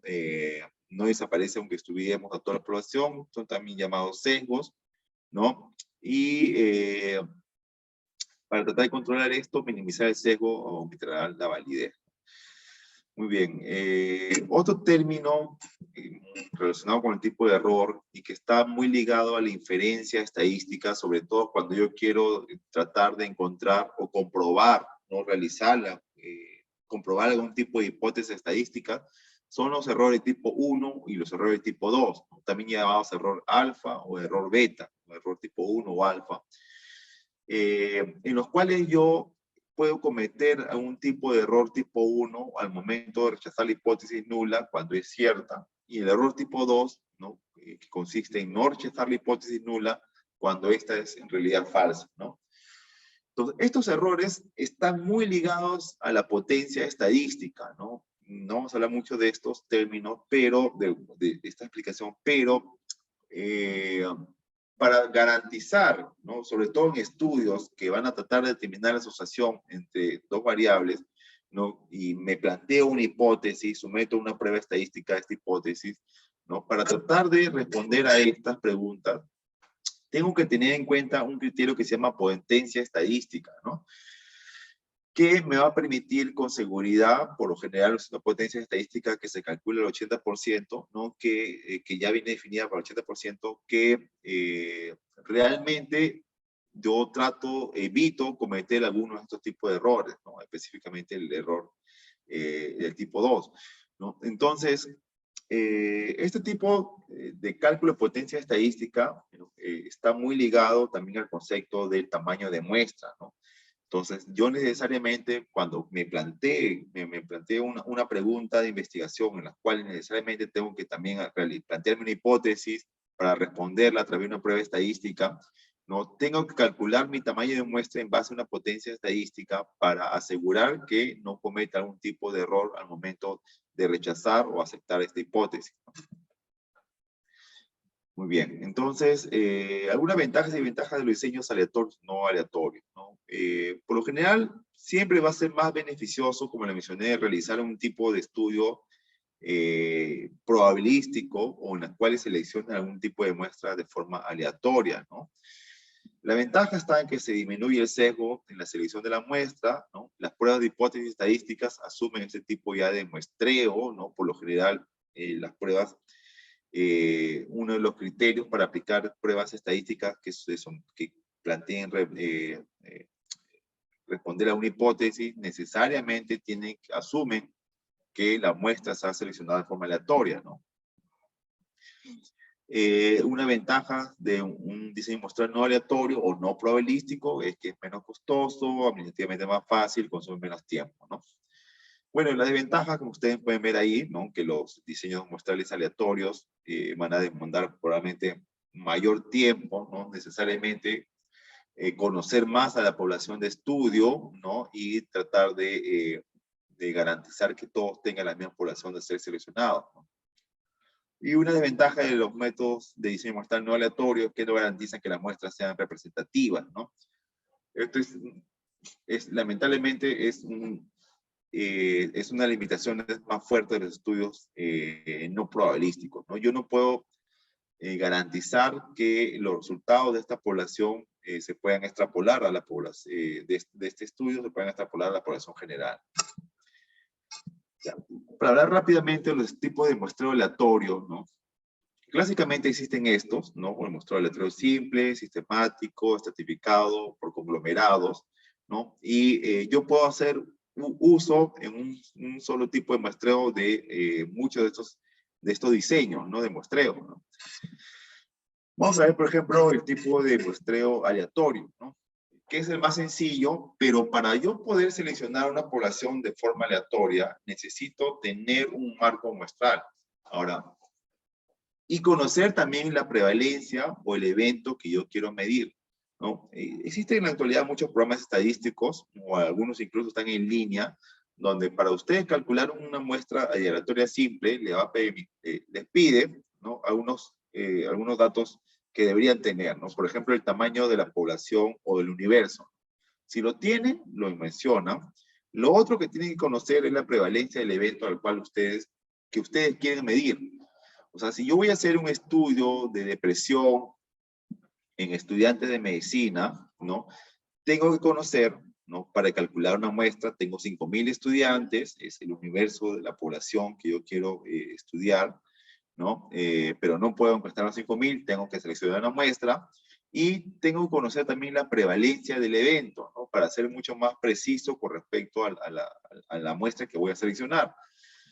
Entonces, esta prevalencia del evento que les va a solicitar muchas veces estos software estadísticos, ya está determinada por estudios previos, ¿no? Entonces, si hay una universidad pública donde también se hizo un estudio para conocer la prevalencia de depresión en estudiantes de medicina, me muestra que la prevalencia encontrada fue del 15%, es la prevalencia que yo voy a utilizar para tratar de encontrar un tamaño de muestra que se aproxime, ¿no? Al evento que yo quiero medir, ¿no? Y lo otro son los términos estadísticos con respecto al intervalo de confianza, que por lo general es 95%, y un error aceptado que por lo general es del 5% también, ¿no? Cuando hablamos, entonces, para hacer este tipo de muestreo, conocer el número de muestras que yo voy a seleccionar es relativamente fácil si ingreso estos datos que le estoy mencionando a un software estadístico, ¿no? Pero lo difícil muchas veces es saber a quiénes seleccionar de forma aleatoria, ¿no? Entonces, si es que el tamaño de población no es muy extensa y tengo una lista, ¿no? Yo lo puedo, esta lista, incluir a un software estadístico y pedirle que me seleccione al azar la muestra que yo necesito y voy, los busco y los incluyo en mi estudio, ¿no? Otro tipo de muestreo es el sistemático, ¿no? En los cuales esto se aplica mucho a veces en estudios que se realizan en consultorios, ¿no? En consultorios de medicina, ¿no? En los cuales ya conozco una prevalencia de un evento, tengo que seleccionar una muestra en base al total de la población que acude a un consultorio en un periodo de tiempo, ¿no? No puedo entrevistar a todos los que acuden a un consultorio o que se citan o que acuden a un local, ¿no? Entonces, yo puedo elegir al azar, ¿no? A esta población que yo quiero investigar, siempre y cuando conozca, primero, el marco muestral, ¿no? El total de cuántos quiero seleccionar, ¿no? Por general es población que va moviéndose, ¿no? Entonces, yo parto, ¿no? Empiezo con un punto de partida y en base a un criterio de cálculo que se realiza entre la población y la muestra, ¿no? Yo determino cada cuánto, un espacio, un periodo de cada cuánto tiempo yo tengo que prestar a otra persona, ¿no? Para así cumplir con la muestra que yo necesito, ¿no? Entonces, imaginemos que este es un consultorio, ¿no? Que existe el paciente 1 que ingresa a las 8 de la mañana, el otro paciente a las 8:10, el otro paciente a las 8:20, el otro a las 8:25, ¿no? Entonces, yo quiero seleccionar de todos estos pacientes, de 100 pacientes que acuden a un consultorio, ¿no? Quiero seleccionar aleatoriamente una muestra, ¿no? Ahora, para garantizar que son seleccionados al azar, ¿no? Yo tengo que establecer puntos, ¿no? Como menciona acá, de partida, ¿no? Y intervalos de cada cuánto tiempo voy a seleccionar a otra persona, ¿no? Y esto es bastante, aunque no lo crean, es útil, ¿no? Porque, por ejemplo, hay estudios, ¿no? Que se han realizado en consultorios, por ejemplo, muchas veces las personas que acuden más temprano, si yo empiezo a entrevistar a personas que acuden en consultorio de 8 a 9 nada más, ¿no? O sea, el primer grupo de personas que acuden en consultorio, ¿no? Y así yo completo mi muestra, cuando analizo las características de estas personas, me doy cuenta, por ejemplo, que si incluyo a estas primeras personas en mi estudio que llegan más temprano a un consultorio, tienen ciertas características sociodemográficas muy distintas al resto, ¿no? Es muy probable que sean personas que viven más lejos, cuyas condiciones socioeconómicas sean menores, ¿no? O que son personas de edad mucho más avanzada que las personas que llegan al último. Entonces, aunque no crean, esto puede influir bastante en el resultado final de sus hallazgos, ¿no? Entonces, debo conocer muy bien a la población que voy a entrevistar, cómo se mueve, cómo se comporta, para de esta manera, y de ser posible tener, o mejor dicho, necesariamente, tener un marco muestral o un número de la población al cual seleccionar para poder yo evitar este sesgo, ¿no? Entonces, esto es muy frecuente, como lo menciono, en tipos de estudios de consultorios, cuando uno va a hacer encuestas. Si voy muy temprano a seleccionar a estas personas, como le menciono, pueden tener ciertas características muy distintas que si yo encuesto a personas al final del turno de asistencia a un consultorio, ¿no? Y para evitar esto y tratar de seleccionar a personas que tengan todas ellas similar, como por ejemplo características no homogéneas, sino, mejor dicho, que sean representativas del total de poblaciones que acuden a un centro de salud, por ejemplo, ¿no? Entonces, debería yo plantearme este tipo de diseño de muestreo sistemático, ¿no? Entonces, yo he visto muchos estudios que utilizan estos estudios, estas encuestas, mejor dicho, este sistema de muestreo en estudios, por ejemplo, de calidad, ¿no? Que hacen encuestas a personas que van a centros de atención a salud, ¿no? Necesariamente tienen que pasearse en esos tiempos para tratar de muestrear, ¿no? De forma representativa a la población que acude a estos centros. Bueno, un muestreo estratificado, ¿no? Esto se aplica mucho, por ejemplo, en estudios, cuando se realizan en facultades de medicina, ¿no? Lo que le mencioné, yo quiero saber la prevalencia de depresión en estudiantes de medicina, ¿no? Entonces, muchas veces, imaginemos que este cuadrito de arriba sean los estudiantes de primer año, ¿no? El cuadrito que está abajo de segundo año, ¿no? El tercer año y cuarto año, ¿no? Ya sé que no se comporta así en la realidad, pero muchas veces, por ejemplo, en las facultades de medicina hay más estudiantes, ¿no? En los primeros años, ¿no? En primer año hay 300, en segundo año hay 200, en tercer año hay 100, ¿no? Van disminuyendo, ¿no? Entonces, si yo quiero obtener una muestra que sea representativa, ¿no? Primero de toda la facultad de medicina, ¿no? Sé que tienen 6 años, ¿no? Y que existen poblaciones con números diferentes según año de estudio, necesariamente tengo que calcular, o sea, primero, ¿no? Para el total de estudiantes, ¿no? Para el total de estudiantes, una muestra. Y luego conocer el tamaño de muestra que yo voy a seleccionar para cada estrato. O sea, en este caso el estrato va a ser el primer año, el segundo año, el tercer año, el cuarto año, ¿no? Entonces, si el primer año tiene 100 estudiantes, ¿no? ¿Cuánta muestra yo tengo que seleccionar aleatoriamente este primer año? Si el segundo año tiene 300 estudiantes, ¿cuánta muestra tengo que seleccionar yo aleatoriamente de este segundo año y de forma similar, ¿no? Para los diferentes estratos, ¿no? No son estratos similares, dense en cuenta, ¿no? Se aplica para tratar de seleccionar aleatoriamente según las características de esta población, de la población en estos estratos, ¿no? Ahora, existen también los muestreos por conglomerado, ¿no? Esto se aplica bastante para seleccionar muestras, por ejemplo, en estudios de tipo más grandes a nivel poblacional, a nivel de manzanas, ¿no? O incluso también para estudios que se realicen en universidades, ¿no? Imaginemos de igual manera que este primer recuadro, el primer año, esta primera fila es el primer año, la segunda fila es el segundo, la tercera fila es el tercero, el cuarto y el quinto, ¿no?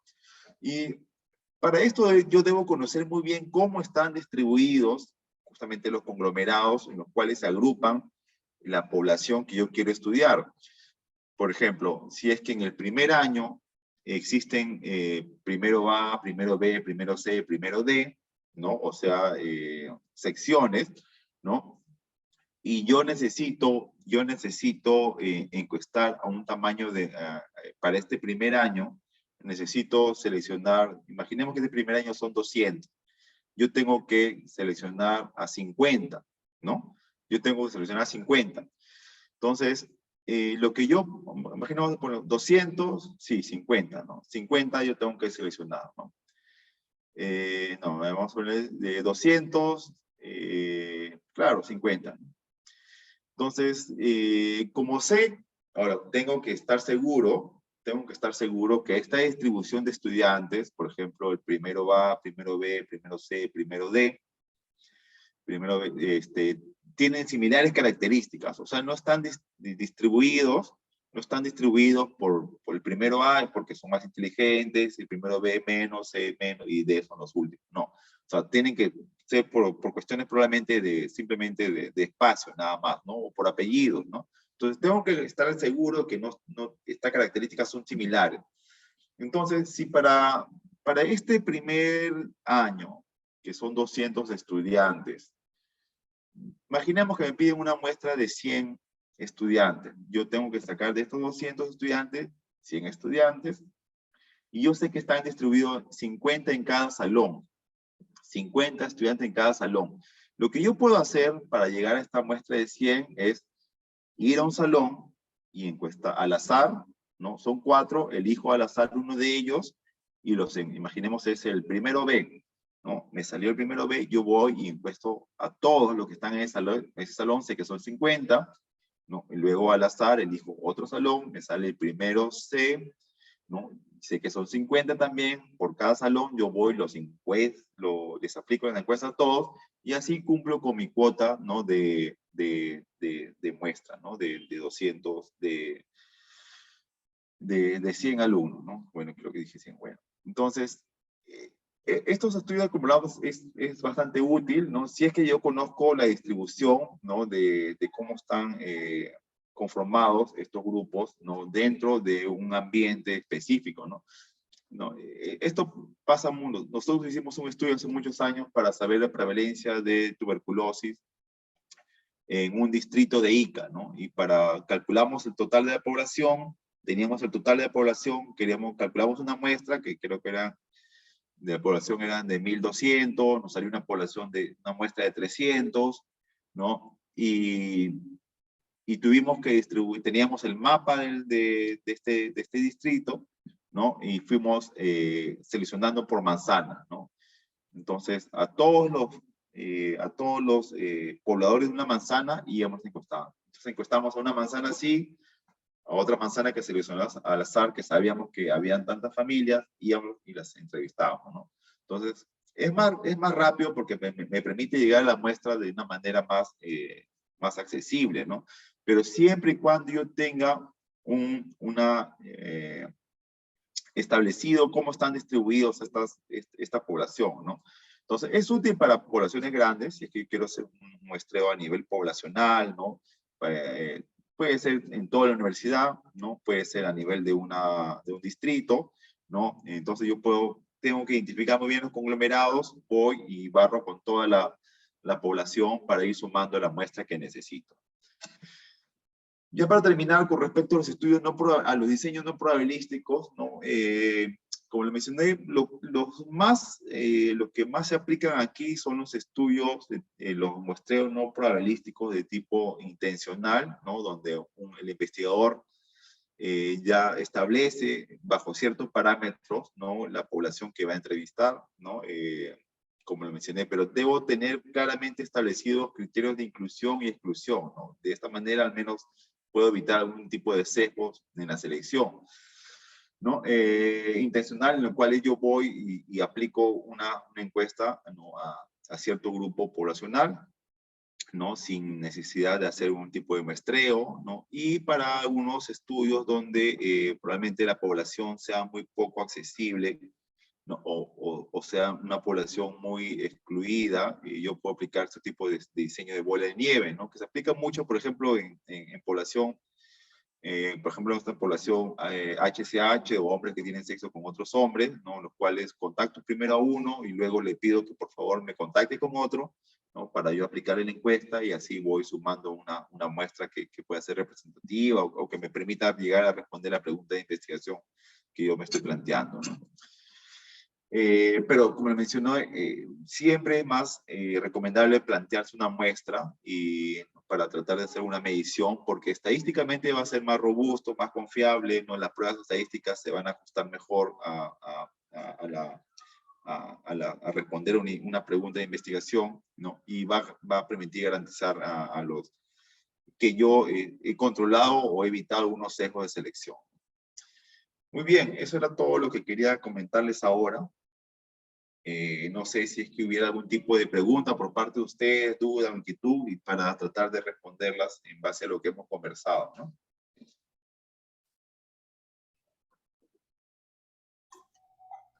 Doctor, buenas noches. Yo tenía una duda respecto al error aleatorio. ¿Cómo podemos minimizar este tipo de error?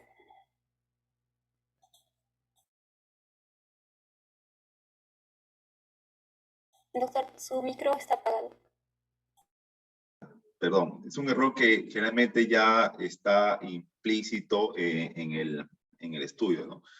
Lo mejor es conocer muy bien a la población, ¿no?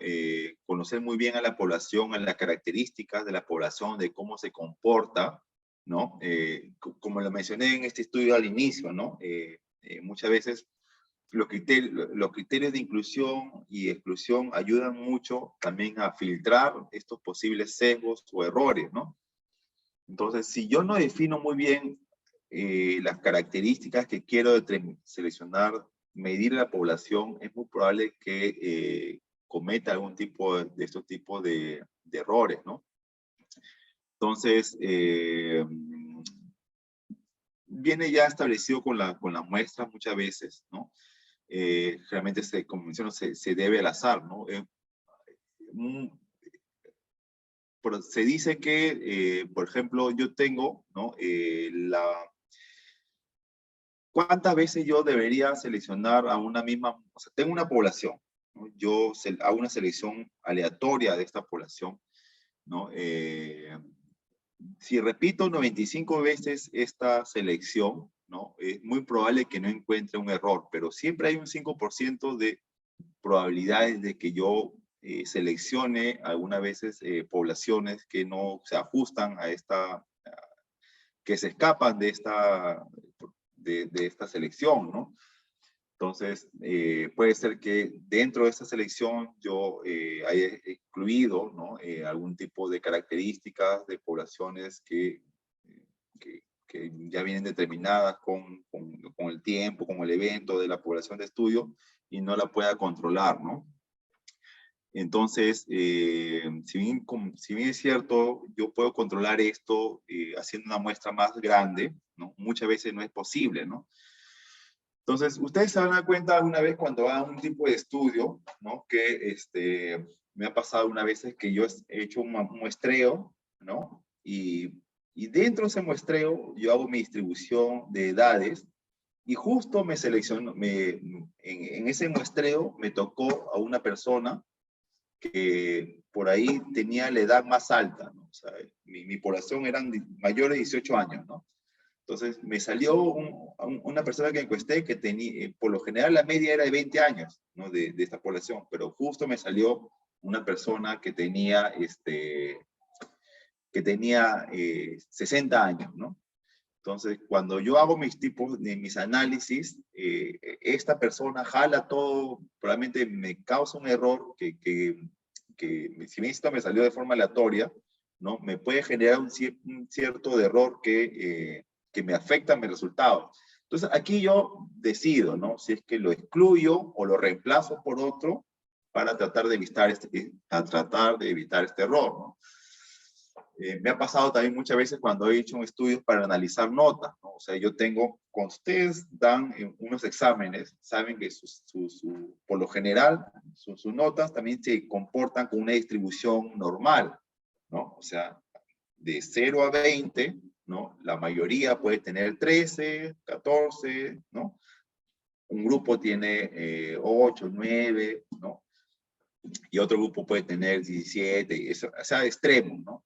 Pero una vez he hecho un estudio donde selecciono una muestra de estudiantes, ¿no? Quiero saber la distribución de su nota y me salen 2 estudiantes, 3 estudiantes que aleatoriamente los seleccioné, pero que tienen casi 0.1, uno tiene 1, otro tenía 2, otro tenía así. Entonces, me jala toda mi distribución para el lado izquierdo, ¿no? O sea, me jala como si todos fueran realmente todos, el promedio, incluso la media, también se mueve, ¿no? Entonces yo ahí tengo que determinar, ¿no? Si es que lo llamado, los llamados análisis de control de outliers, ¿no? De variables espurias o extremos, ¿no? Si es que debido a que esta persona que yo he seleccionado me mueve todo, me altera toda mi distribución, ¿no? Si es que lo reemplazo de forma aleatoria o no por otro, si es que tengo también el marco muestral, ¿no? Si es que lo reemplazo o no por otro participante, ¿no? Entonces, muchas veces esto ya está incluido en los cálculos de confianza, ¿no? Pero puede pasar, ¿no? Que es un error, como se menciona, aleatorio, ¿no? Que justamente me salió esa persona que tenían estas condiciones muy extremas y me puede afectar todo el resultado de la investigación. Entonces, para esto ya hay estrategias, ¿no? Como lo mencioné, ¿no? Primero, conocer la población, analizar previamente, y si tengo valores extremos, ¿no? Decidir si es que lo reemplazo o no por otro, aleatoriamente por otro participante, ¿no? Para que tengo esa chance de hacerlo, ¿no? Para que realmente se ajuste a ese 95% de confianza que yo tengo de que mi población es representativa, mi muestra es representativa de la población que yo quiero estudiar, ¿no? Muy bien. Está bien, doctor, gracias. Sí, quedó un poco más clara esa parte. Sí, en verdad, eso tiene mucho que ver con la estadística, ¿no? Ya, en verdad, habría muchas cosas para hablar sobre términos, técnicas estadísticas, pero como mencioné, lo más importante es que ustedes conozcan a su población, ¿no? Previamente hayan revisado investigaciones similares, ¿no? Y sepan, estén conscientes que la muestra que quieren extraer, ¿no? Al final pueda ser representativa de la población general, puedan hacer una inferencia o estén seguros de que esta muestra pueda ser realmente una representatividad de la población más general que ustedes en su totalidad no pueden estudiar, ¿no? Muy bien, no sé si hay otra pregunta.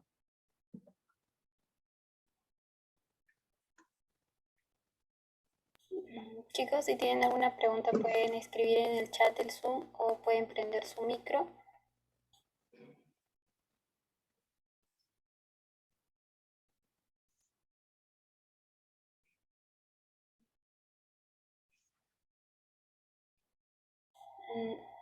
Bueno, doctor, al parecer creo que no hay preguntas. Bueno, en realidad ha estado claro y también nos ha podido orientar un poco más respecto a este tema, ¿no? Ya que aquí la mayoría estamos pensando en realizar lo que son los protocolos de investigación. Entonces, ha absuelto muchas dudas. Muchas gracias, doctor, por aceptar la ponencia y bueno, esperamos que nos pueda apoyar también en próximas actividades que realicemos. Sí, solo para terminar, no sé si puede ver mi pantalla.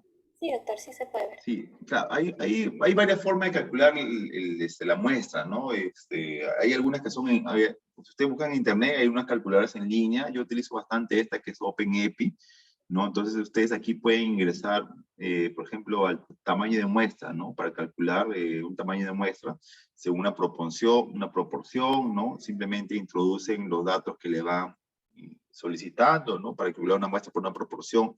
Si conocen la población, lo incluyen, ¿no? En esta primera fila. Si conocen la prevalencia del evento también, ¿no? Y por lo general la precisión o el error estándar aceptado que es del 5%. ¿No? Entonces, esto es una calculadora, ¿no? Hay otras más. O incluso los propios programas estadísticos como el STATA, el R, el SPSS, les permiten hacer los cálculos de tamaño de muestra, ¿no? Entonces, sería interesante hacer un taller más adelante para analizar esto, tratar de jugar un poco con esto, ingresando datos, ¿no? Pero por cuestiones de tiempo no se va a poder. Lo importante es que, como les mencioné, hagan sus estudios, ¿no? Y tengan en cuenta estas consideraciones, ¿no? De si es que, primero conocer el diseño que van a aplicar, ¿no? Para responder a su pregunta de investigación. Y también lo otro, de ser posible, ¿no? Hacer estudios con muestreos aleatorios, ¿no? Seleccionando adecuadamente el diseño y acercándose al cálculo de tamaño de muestra, ¿no? Que ustedes hayan seleccionado en base al evento que quieren medir.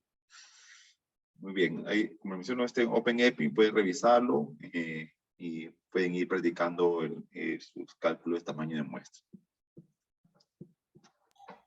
Muchas gracias, doctor. Ok. Bueno, chicos, se va a estar pasando por el chat el link del post-test para que lo puedan llenar y si es que aprueban con una nota mayor de 12 pueden obtener ya su certificado automático y me parece que con esto ya concluiríamos la ponencia del día de hoy.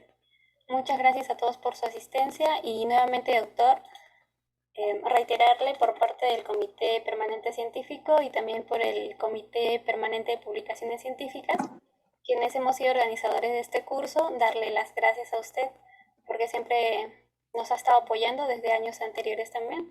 Muchas gracias, doctor. Que tenga buena noche. Gracias. Sí, entonces, cualquier cosa estamos en comunicación. Un abrazo, cuídense. Gracias, doctor.